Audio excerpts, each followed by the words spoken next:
Hello and welcome to the Men's Therapy Directory Podcast. My name is Michael Ceely. My guest today is Shawn Buttner. He's a certified high-performance coach and owner of SB High Performance Group located in Berkeley, California. After a successful career in technology, working with companies like Walmart and Apple, Shawn now helps individuals live better lives through high-performance coaching. His method of coaching includes a holistic approach to find higher levels of performance in career, health, relationships, and well-being. Shawn, welcome to the Men's Therapy Directory Podcast. How are you doing today? I'm doing great. Thanks for having me. Yeah, great to have you as well.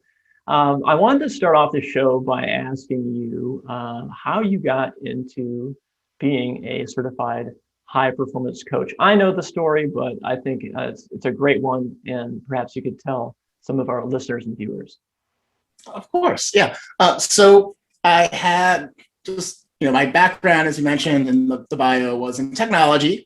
So I was working at Apple, thinking I should go into management, kind of get to the next level of my career. And being a guy that studied business in school and not computer science, I know how important, those soft skills are in leading teams. So I thought in order to have a high performance team, I should probably get some extra skills. So I decided to go for the high performance coaching certification to, level up my career. And when I went through it, I had one of those weird moments where it's like, oh, this is what I want to do for when I grow up, right? I was like 32 when I started. So that point after, it was trying to meld my tech career and the coaching career, and ultimately 2 years ago, going out into the world as a 100% certified high performance coach, working on my business. And it's been a roller coaster. You when you take a big risk, leaving a great job like I had in software to do your own thing, it's unexpected. Things don't go to plan, but it's been quite the ride, and I feel so fulfilled on the work that I'm able to do. Like I know you are in your therapy practice. Yeah. That's a great trajectory there, a great story. One of the things that we've talked about offline and was kind of the inspiration for today's podcast is, the difference between therapists and coaches, and they're similar and they intersect a bit, but they're distinctly different, and they're two different types of services. And it's important, I think, for consumers to understand maybe when they need a high performance coach, when they need a therapist. So we'll get into that in a second, but I wanted to ask you first, what's the distinction between, say, a certified high performance coach and what's commonly known as, say, like a life coach? Okay, so that's a great question. And if you take a look at the industry of coaching the last 40 years, you'd have either people that would just, hang their hat as a coach. I had some great results in business, in sports, and now I'm going to try to help share my experience with other people. So the old world, it was kind of that type of person, just like, okay, I'm a coach now. And also, it then became accountability coaching. So you talk with your coach, maybe in a career context or with relationships or in sports, you're like, well, what did you do last week? Did you do what we talked about? Yes or no? Or are you going to do it again next week? And then you hang up. So it was more based on the client's situation. And if you did everything as a client that you're supposed to do and you're crushing it, the conversation would get kind of tough. And so the difference in high performance coaching is, one, it's a certification through the High Performance Institute. So, every year I do 1 week training to, re-up skills, get new distinctions. Yeah. So that's part of it. So the skill level of a coach in general, I think, is a little bit higher in certified high performance coaching. The second, it's a science-based process. So through thousands of coaching sessions and interviews and academic studies that you can find on the High Performance Institute website, they found that there's 6 distinct areas that everyone who's ever been at the top of their field, whether, sports, celebrity, it could be janitor, it could be across fields, across socioeconomic, basically any demographic you could think of. There's 6 basic habits that can help people exceed and excel. Yeah. So those are probably the 2 biggest distinctions in coaching, or it sets high performance coaching as the highest out on the market. I know recent studies had high performance or self-rated satisfaction. I really did not put those words in the right order. I know what you mean. Satisfaction from high performance coaching, better way, was a self-reported 9.7 out of 10. The next closest coaching was a 7.4 out of 10. So that's the people self-reporting. It's pretty amazing. Yeah. No, that's pretty incredible. I'm actually familiar with the high performance coaching.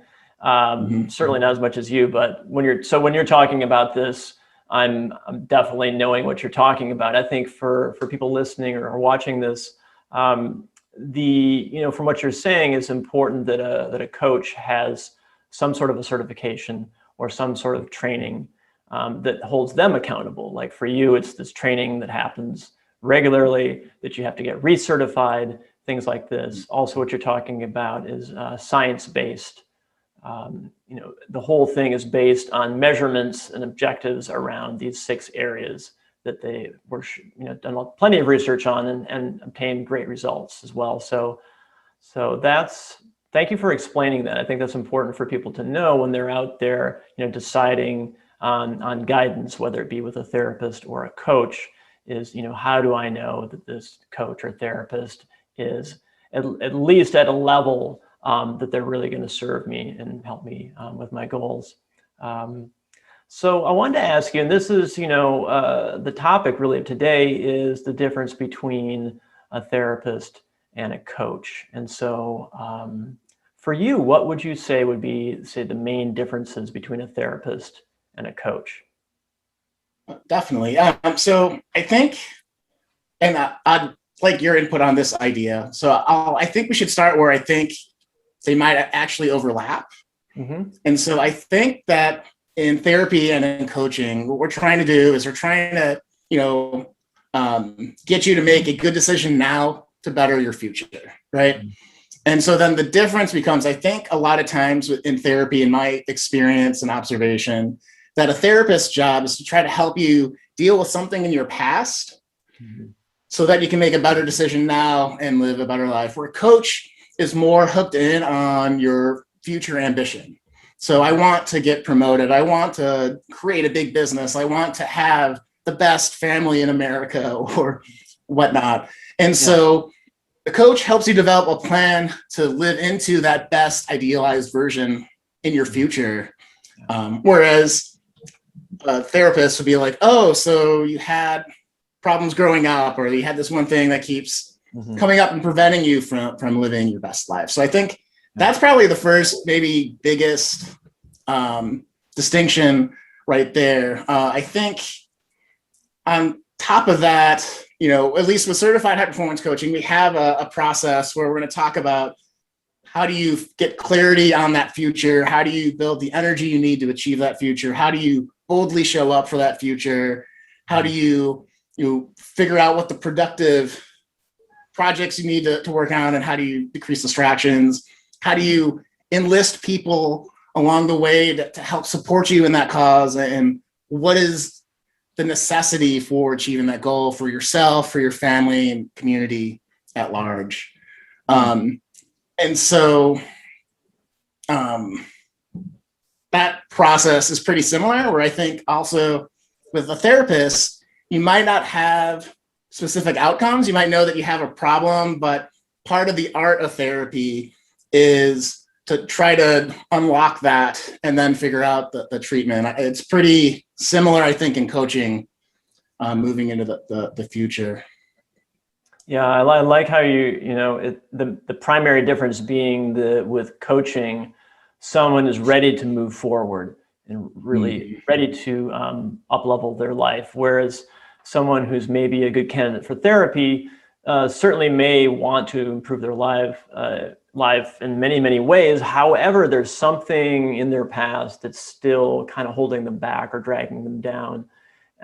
Something that's significant enough, I would think, that would bring them maybe some symptoms of anxiety or depression, or just be, certainly in the foreground, and they need to take care of that issue, say, before they could even begin to be successful in a coaching program. Yeah. Yes, definitely. Yeah. Okay. Yeah, it's tricky because I think there are folks out there who might be on the edge between, say, needing the services of a therapist or benefiting from the services of a coach. So I want to ask you, have you ever had, say, a potential client, and not without any details, but just generally speaking, like a client who maybe had some characteristics that maybe you didn't notice like right away, but like they were clearly a better candidate, not clearly, but like on the edge, like a therapist would be better, and you actually maybe ended coaching with them or suggested, a referral to a therapist. Can you think of a situation or a, sort of a hybrid kind of situation that be some characteristics? Yeah. Of course. So a couple of instances come to my mind. The first, so part of my business is I offer a free strategy call to kind of help screen for this, because I'm looking for people that have agency. That's probably the number one thing where I think this idea comes out of, hey, you might need a therapist. If you have something where you don't feel like you have control of, or there's a evident trauma or addiction, like I don't have the skills to deal with that. And I, as someone that really wants you to succeed, it would not be best served with me trying to push you into the future if you don't resolve those things. So that's kind of my thought process. But one instance, I had someone that was trying to get promoted, but they kept in their application, and when I talked with them, talked about how they could not stop drinking. And, there's functional alcoholism, which, we could have a whole other conversation on, but there's also like, I'm late to work. I missed my kid's baseball game. My wife is afraid when I'm home after work, when I'm drinking, like, those kind of immediate things. And when I asked, hey, are you actually getting treated for that? Because I think that's a separate skill set from here, and that wouldn't be well served. He wasn't. And so I gave him some resources to figure out the next step. Another common scenario this year, had a couple of clients separately that were in the middle of divorces. And one in particular, and, was like, hey, brought up, I'm having a divorce right now. I'm like, okay, that's really intense emotionally, it's tough. Do you want to talk about it? And she's like, no, I don't want to talk about it. I just want to talk about these things I want for my life. And every bit of the conversation was brought back to her ex-husband and how terrible the divorce was. And in that instance, I asked her, are you seeing someone, are you seeing a therapist? Because I think you need to get this settled before you can move forward. So those are two kind of instances where it seemed pretty evident that someone was having some, or they had a need for some special skills that a coach doesn't have that would be served through therapy. Yeah, that definitely sounds like it. And I think, there could be examples where someone's even closer on the edge between, being like a candidate for therapy or coaching. And I think it's our job, right? So me as a therapist, you as a coach, to really have a good client coach or client therapist fit. That's when we see the best outcome, the best satisfaction for the client, and for us too, in working with folks, is having that really good match. And it can be tough sometimes because someone could get into your coaching program and then, reveal, like, maybe 3 sessions into it, it's like, I've got a really bad alcohol problem, for example, right? And like you said, there's functional alcoholics, which is a thing. Of course, we want those folks to maybe reduce that or stop. But I think what you were saying is like when there is something getting in the way, clearly a barrier to them making progress, say in your coaching program, that needs to be taken care of before any progress can be made. 100%. Yeah, yeah. I certainly, in my practice have had a couple of clients who I'll just say right away, like didn't need therapy, but wanted, and what they were presenting with was, it seemed on the surface like great candidates, but maybe after one session realizing like, actually, like, a life coach or a certified high performance coach, for example, would be a better fit. That's happened, very rarely, but sometimes, a couple times, maybe that's happened. And I think the challenge for us as coaches, therapists, is being honest about that, right? It does come up. So, I'm hoping today that this podcast helps serve consumers as well. And we're talking about this and knowing, like, for someone seeking some guidance, it's like, what's the best fit? Because I think everyone that I've worked with, and probably for you too, is that people do have goals and they want to grow their life. They want to expand. So it could be someone sees you and like, I really like what he's talking about and I want to go for it, right? And I know you have an intake process, so definitely you're catching that. But I can see for the consumer who's out there on the internet, just kind of surfing around, looking for help, could be drawn to a coach when they need a therapist, and vice versa. So I'm glad we're talking about this. So Shawn, I also wanted to ask you, what's like one of the most common issues that you see people coming to you for? Probably the number one is trying to feel confident in their life going after something, followed very quickly by resilience. And maybe they're related, but okay. So most of the time when people are like, hey, I really want to start a business. I'm like, okay, awesome. Like, you want to start a business. Well, what's holding you back? Well, and then, financial considerations, there's all these excuses come up. And not to say that like there are excuses, but sometimes there are obligations to take care of your family, which are very valid and noble. So it's not like negative things. Like they're legit things. There are some things where like, oh, I'm afraid I'm going to fail. I'm afraid that I can't do it. I can't, those types of questions, or I'm not worthy of success. So some mindset stuff around how they can move forward confidently. And so a lot of my work is trying to uncover those, trying to make people congruent, I guess, with who they think they are and to live into their best self as they go into those, like starting a business, changing careers. So that's probably the biggest issue. The second one being resilience is people are just so hard on themselves. Quite frankly, it's like, hey, I've been searching for a job for a month and it's not going well. And I was at this one job I had a client or potential client this past year. It's like, I've been working 22 years at this place. They closed due to COVID. I was there 18 hours a day during the week and on the weekends, and they let me go. And, and now the job search isn't going. And it's like, well, what are you doing to fill your cup? You're spending 10 hours a day on the job search and was just miserable. And it's like, what do you like to do for fun? What are you doing to feel like it's a part of my work? The feelings we're going after in high performance coaching are confidence, joy, and presence. And so part of the joy component is, what do you do every day to spark joy for yourself? And that's kind of like a weird, maybe spiritual type thing, but it's like, do something that makes you happy, because you have control over what you can do every day. And whether that's playing guitar or reading a book or interacting with your kids, if you have it planned every day and you're going to lead with more joy, and it'll make the thing that you're so struggling against a little bit easier to manage. Yeah.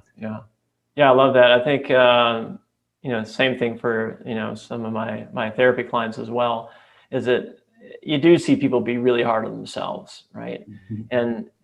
And interestingly, if you think about it from like a scientific standpoint, if you bring joy into your life on a daily basis, whatever that is, doing something that makes you happy, it re-energizes you and actually changes your biochemistry. Like you can even see it on brain scans. Like you are going to be more productive, you're going to be more thoughtful, you're going to be less thinking with your limbic system, with your lizard brain. So it's actually not an indulgence. It could be an indulgence, but not necessarily an indulgence to do something fun for yourself, something we call it self-care in our industry here. Something like that every day, because it's actually going to make you high performing. It's going to recharge you.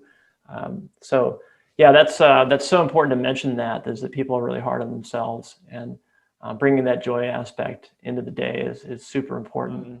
So Shawn, we're going to wrap things up here today. But I think this is a really important conversation to have, and hopefully, again, this helps consumers out there think about the difference between a therapist and a coach, and what's the best service for them to choose. So where's the best place people can find out more about your coaching program? If you go to ShawnButtner.com, that's ShawnButtner.com. You'll see a bunch of things. You can book a call directly from there, or go to ShawnButtner.com/coaching and sign up for a free video and the way to apply to get into the coaching. So that's probably the best way. Okay. And I know you do a lot of videos on Facebook too, which I've been watching those, and it's called Start Your Week with a Coach, right? Start your day with the coach. So I have a newsletter that's the week one. It's confusing. Okay. All right. Start your day with the coach. And those are great, by the way. So I encourage people to look for Shawn Buttner also on Facebook, and I'll leave some links here in the description here so people can find out more about you, Shawn. It's been great having you today, Shawn. Great talking with you. Such a great topic, and thanks for coming on the show. It's been a pleasure. Thanks for having me. Okay, everyone, take care.